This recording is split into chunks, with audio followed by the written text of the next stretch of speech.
النجم محمد عطية، أهلا بيك معانا في منصة صارمة السعودية. اهلا بحضرتك واهلا بالمنصه. موجودين معاك النهارده بعيدا عن الغناء، موجودين معاك النهارده في مهرجان القاهرة السينمائي الدورة 45. اتكلمنا عن حضورك النهارده وعارفين ان انت جاي تدعم صديقتك النجمة منى هلا. هو انا مبسوط بفعاليات المهرجان بالشكل اللي طلع بيه المهرجان بتنظيم الاستاذ الفنان حسين فهمي، وعايز اشكره طبعا على اللي عامله، موقفه المشرف من دعم الافلام الفلسطينيه ودعم القضيه الفلسطينيه، واختياره ان هو ما يجيبش رعاة من شركات المقاطعة. كل دي حاجات انا جاي يعني من الاسباب اللي خلتني اجي. السبب اللي بالنسبة لي برضو ان انا جاي عشان منى صديقتي من زمان، ومنى من الناس اللي بحبهم على المستوى الشخصي جدا، وهي فنانة شاطرة جدا وعندها انسانيات كده في حياتها بحبها جدا. جيت اتفرج على الفيلم بتاعها تيتا، وبصراحة فيلم حلو جدا، مش مجاملة، هو فيلم رائع يعني. ايه اللي عجبك في تيتا بقى النهارده؟ شفناك مركز قوي وانت بتتفرج. اللي عجبني فيه ان هو معمول حلو، يعني الفيلم اولا القصه اللي بتتحكي حلوه، التمثيل بتاع منى والتمثيل بتاع الطفل اللي معاها هايل، المخرج احمد سمير عامل شغل رائع، و... والتصوير كمان نهاد منور اللوكيشن كويس جدا، وعامل اضاءه حلوه جدا. فالموضوع بالنسبه لي مكتمل وعمل لطيف جدا، وانبسطت ان انا اتفرجت عليه بصراحه. تمام. عايزين برضو نتكلم معاك عن الاغاني بتاعتك الايام الجايه. اغنيتك الاخيره بطيخ دي كسرت الدنيا. ردود الافعال بقى عمال استقبلها لحد النهارده من وقت الاغنيه، كنت متوقع ده؟ لا والله ما حدش بيتوقع يعني. بص، اللي بيبقى كداب اللي يقول لك، خصوصا لما تعمل حاجه مش تجاريه بالشكل الكبير، تعمل حاجه مثلا تدعم بيها قضيه انسانيه او بتعمل حاجه فيها رساله، الواحد بقى متوقع ان هو بيعمل حاجه دي لنفسه، ان هو ينبسط بيها وبتاع. ففكره ان هي توصل للقطاع الكبير من الناس ويحبوها وبالمنظر ده، لا ما كنتش متوقعه، وانبسطت بيه جدا بصراحه يعني. عندك ايه الايام الجايه غنى بتحضر؟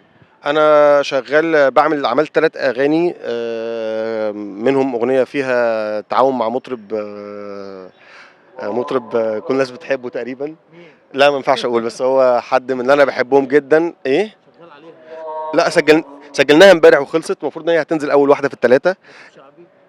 اه عرفت منين؟ حسيت أهو. ايوه.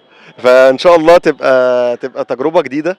وبالنسبه لي انا اصلا ده مطرب من الناس اللي انا كنت وانا صغير كنت بتمنى ان اتصور معاه. لا مستحيل تعرف.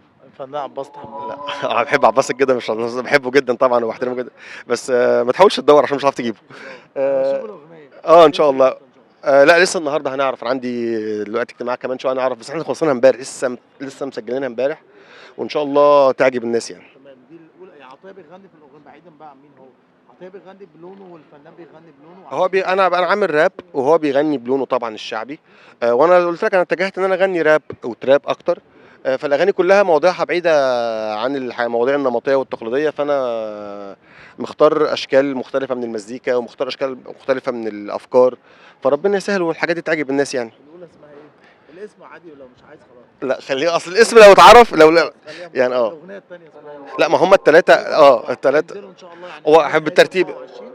لا هينزل واحده دلوقتي مثلا، واحده اول السنه، وممكن يعني كل شهرين واحده او كل شهر ونص واحده حسب الترتيب اللي احنا هنعمله يعني. تمام. جمهور السينما بقى عطيه يعني مفيش حد مش فاكر عطيه زمان، مفيش حد اول بدايه العام الدراسي محمد عطيه نزل فاكر. والله العظيم انا اكيد حابب ان انا اشتغل سينما تاني.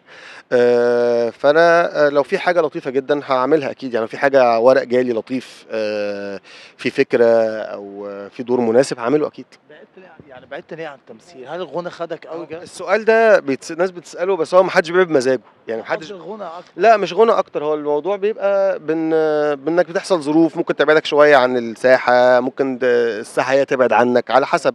بس ما حدش مصدقني، مستحيل فنان يبقى بمزاجه، اللي بيقول لك كده يبقى بس الايجو بس مضايقه شويه. تمام. عايزين برضو اخر حاجه نتكلم على الالبومات الاخيره اللي سمعتها وحاجه شدتك كده. شفنا البومات الايام اللي فاتت، شفنا انغام، شفنا البومات كتير نزلت، حاجه شدتك اغنيه علقت معاك الفتره دي؟ عجبتني اغنيه انغام قوي، تيجي نسيب. كمان لان اتفاجئت ان اكرم حسني هو اللي كاتب الكلمات، واكرم حبيبي يعني، اكرم من الناس اللي بحبهم جدا ومن الشعراء الجامدين جدا. ممكن نشوف عطيه واكرم في اغنيه واحده؟ اه لو ليه؟ الكلام مناسب يعني. لأ، هو حتى أكرم يعني أكرم لو عايز منّي أي حاجة، أكرم حبيبي، أكرم أنا وهو أصحاب جدًا وباحبه جدًا يعني. فأكرم لأ، يعني يعني أنا باحبه جدًا، فأي حاجة أنا مع أكرم يعني أنا معاه فيها يعني. آمم، في تيجي نسيب، وفي كمان الأغنية بتاعة ويجز، بتاعة اللي عاملها العربي. حلو، أنا باحب ويجز أصلًا جدًا. وفي كمان إيه الأغاني اللي علّقت معايا، تيجي نسيب وأغنية ويجز، ودول اللي متذكرهم، بس أكيد في حاجات تانية، بس دي أحمد سعد ومكي أيوه. ما هو أحمد سعد ومكي ما نزلوش حاجة الفترة دي. لأ يا أغاني إعلانات كمان. لأ، بس هم دول أنا أكتر بهاء سلطان، طب سمعت أغنية حلو أوي برضه. أنا من غيرك، نادر ومنة وعزيز عاملين أغنية حلوة أوي. بهاء أصلًا أنا باحبه جدًا، الغنوة حلوة أوي برضه بصراحة. شوف أنت فكّرتني، ممكن أبقى مسقّط حاجة، بس أيوه. الغنوة حلوة جدًا بصراحة برضه. كلمة أخيرة لكل الناس اللي بتحب محمد عطية من داخل القاهرة السينمائي تقول لهم إيه؟ أقول لهم السينمائي يعني السينما إن والسينمائي. أنا لمّا باغيب والله ما بيبقاش بمزاجي، وإن أنا إن شاء الله قريب هيبقى في نشاطات كتير، لإن أنا باشتغل 24 ساعة تقريبًا دلوقتي.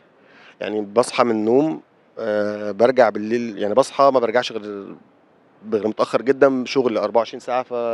يا رب. أنا كنت مكسل بصراحة فترة كبيرة، بس دلوقتي راجع إن شاء الله في نشاط، والحاجات لمّا تنزل هيلاقوا في كذا حاجة نازلة ورا بعض، هيعرفوا إن أنا رجعت بنشاط أقوى من الأول يعني. فورمة عطية بقى. لأ، هو أنا بقى لي كده، بقى لي 12 سنة والله. أنا بقى باتمرّن بقى لي 12 سنة، يعني الرياضة جزء لا يتجزأ من حياتي يعني. رسالة أخيرة لمنى هالة صديقتك النهارده كلمة تقول لها إيه؟ أقول لها أنا وبالمناسبة باحب تقول لها وحشتينا والله. لأ، منى لأ، منى أنا باحبها جدًا، عايز أقول أنا باحبها جدًا، وعايز أقول إن لأ، هي مش حكاية وحشتنا، أنا منى عارف دماغها. منى بتحب تختار.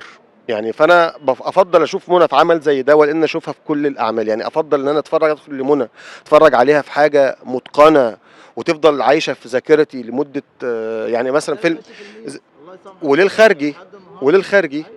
آآ اكتشاف أستاذ شريف دسوقي كان أول عمل يعني. فأنا باقول لك، فهي منى من الناس اللي أنا بافضّل إن أنا أتفرّج على عمل ليها يكون آآ مناسب جدًا ليها ويعلّم معايا. هي حتى دي دماغها، يعني أنا باحترم فيها أصلًا إن هي إنسانة بتنتقي عملها بإتقان شديد وبحرفية شديدة يعني. علاقتك بالسوشيال ميديا عاملة إزاي الأيام دي؟ زي ما هي والله، أنا مع السوشيال ميديا زي ما أنا، لأ قصدي علاقتك مع الناس اللي لا، بتتابعك. لأ تمام. ب ب بترد في وقت ترد عليهم آه عشان أنت طبعًا. شغال 24 ساعة، بترد لأ، عليهم في بارُد وقت؟ طبعًا، ما هو باعمل لأ، أكيد بارُد على الناس، ما فيش حاجة اسمها كده.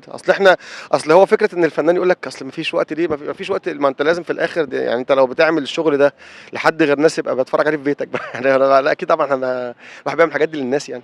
شكرًا يا أستاذ محمد، العفو، تحت أمرك، شكرًا. ميرسي، ربنا يخليك.